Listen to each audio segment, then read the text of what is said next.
बरसात का मौसम था।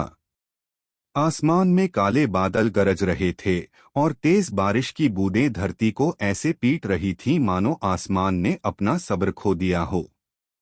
शहर से दूर बसे एक छोटे गांव में नाले उफन पड़े थे, गली कूचों में पानी भर गया था।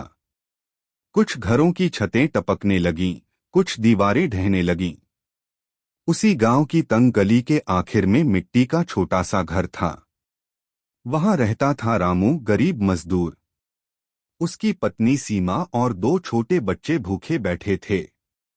घर के भीतर चारपाई भीग चुकी थी, बर्तन पानी में तैर रहे थे और मिट्टी की दीवारें हर पल गिरने का डर दिला रही थीं।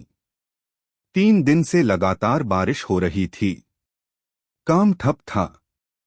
ईंट भट्टा बंद, मजदूरी नहीं और जेब में 1 रुपया भी नहीं। घर का राशन भी खत्म हो चुका था। सीमा ने थके स्वर में कहा, रामू, बच्चों के पेट में अन्न का एक दाना नहीं गया। अगर आज कुछ न खिला पाए तो ये भूख ही इन्हें तोड़ देगी। रामू की आंखें भर आईं।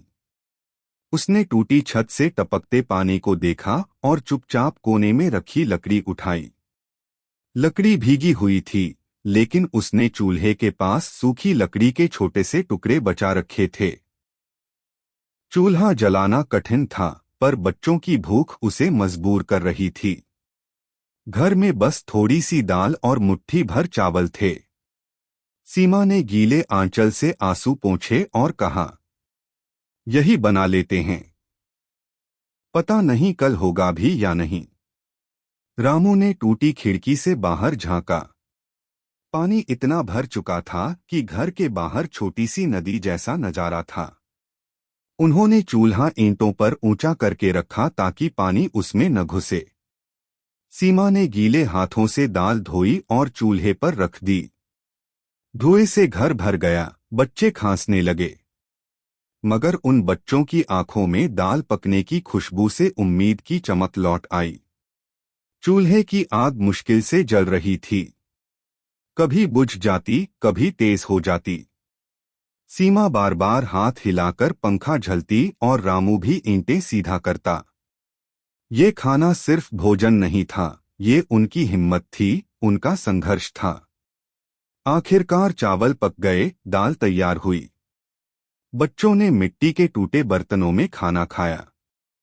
हर निवाला उनके चेहरे पर मुस्कान ला रहा था। बारिश अब भी रुकने का नाम नहीं ले रही थी, लेकिन उस छोटे से घर में गर्म गर्म दाल चावल ने भूख के साथ साथ निराशा को भी मिटा दिया। सीमा ने धीरे से कहा, रामू, हमारे पास कुछ नहीं है, लेकिन इतना तो है कि मेहनत से बनाए खाने का स्वाद है। भूखे पेट पर भी ये दाल अमृत जैसी लग रही है। रामू ने बच्चों को देखते हुए जवाब दिया, हाँ, गरीबी मुश्किल देती है, पर अगर हिम्मत न हारो तो जिंदा रहने का रास्ता निकल ही आता है। रात ढल गई। बाहर पानी और बढ़ गया, पर उस छोटे से घर के अंदर बच्चों का हंसना और माँ बाप की तसल्ली का माहौल था। कहानी की सीख, मोरल: गरीबी और मुसीबतें इंसान की हिम्मत का इम्तिहान लेती हैं। अगर परिवार मिलकर संघर्ष करे तो सबसे बड़ी कठिनाई भी आसान लगने लगती है। सच्ची बरकत मेहनत और सब्र में होती है, चाहे हालात कितने भी बुरे क्यों न हों।